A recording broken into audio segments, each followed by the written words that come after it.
Craig Cameron here, and we're fixing to do a series and real basic on bits and hackamores.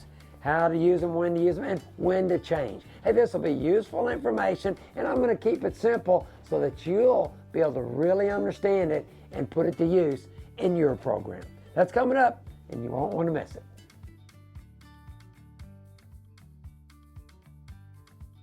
In this segment, I'm going to use a hackamore, and this type of hackamore I always call just a rope hackamore or a loping hackamore. It's not heavy, and there's all different styles. So I'm going to show you about 3 different styles, and these are 3 styles that I have in my tack room and I use a lot. So this is what I call a soft nose hackamore. Again, it's just nylon braided right here, but look how soft it is. I mean, it's really soft. So it's not a whole lot more than a halter, but because I have the headstall, I have the reins tied on, it has a throat latch, and what the throat latch does, it goes behind the throat, and with a hackamore, when you get off to lead your horse, so he can't just duck his head, it falls off his ears, it stays on that horse. So really simple. But this is the first time you're using the reins down at the bottom. I can use direct rein. I can get into indirect rein. But a lot of my rein work is using one rein at a time in the beginning. And I'm doing the same thing when I started with the halter. You know why I did one rein at a time with the halter?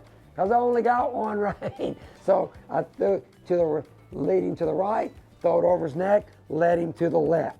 Really a good idea. With the side pull, the first time I had 2 reins. But the trouble with handing people 2 reins is they start pulling on 2 reins. That's what you want to stay away from. It's not about pulling, it's about guiding and directing. So I'm using that direct rein right, direct rein left. As the horse gets better, my hands get closer together. Finally using that indirect rein, and I'm working on the nose with these little hackamores, and it works beautifully. Here's another style of hackamore right here, and this would be called the loping hackamore as well. This one has a little more stiffer nose band. This is just a nylon rope, just an old nylon rope like a lariat rope braided into a little bocelle right here. And so here, again, on a hackamore, the nose piece is the bocelle. When you put the whole thing together with the headstall and the reins, in this case, again, it got the throat latch right here, it becomes a hackamore.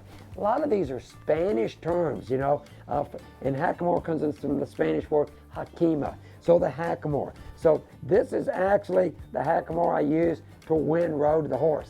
I felt like that horse wasn't ready, he didn't like the bit, so I just went to this little one single band. It's not real soft, but certainly not real hard, just a little loping style hackamore, and then that horse loved it. It was easy for him to follow that feel, and boy, it took me all the way to the championship.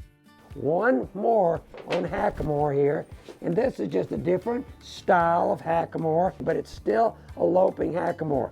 This one again has just a nylon rope, but look, right here, it has a little braided rawhide across the nose, but it's not hard or anything, but gives a lot more feel on that nose. In this case right here, just got a plaited nylon rein right here, and again, just a lot of feel, some weight to it, where I can work one rein at a time and start using it on his neck as well. But remember, anytime I'm using the hackamore, I'm working on the nose, and guess what? I'm saving the mouth as this horse learns to give and yield the pressure right and left, up and down. Hackamores, boy, what a great piece of equipment.